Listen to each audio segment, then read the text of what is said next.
নমস্কার বন্ধুরা, সবার প্রথমে আমি জানাবো শুভ বিজয়ার শুভেচ্ছা সবাইকে। ছোটদের আমার অনেক অনেক ভালোবাসা এবং বড়দের আমার প্রণাম।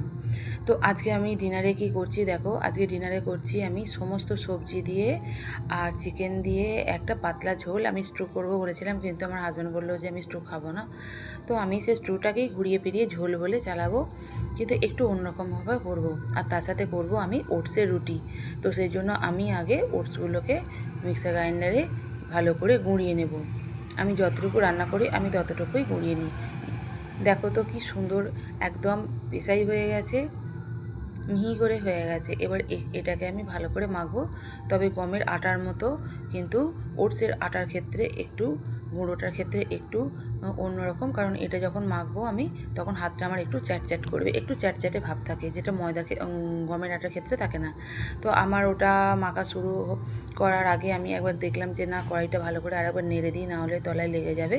সেই জন্য এটাকে হালকা হালকা তেল মশলা সমস্ত কিছু দিয়ে কষিয়ে নিচ্ছি।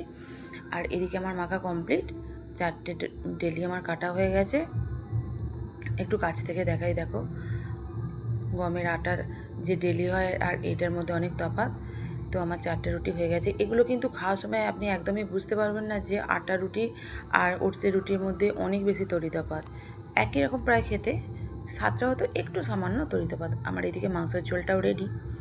চলো আজকের মতো টাটা, গুড নাইট। তোমরা সবাই খুব খুব খুব খুব ভালো থেকো।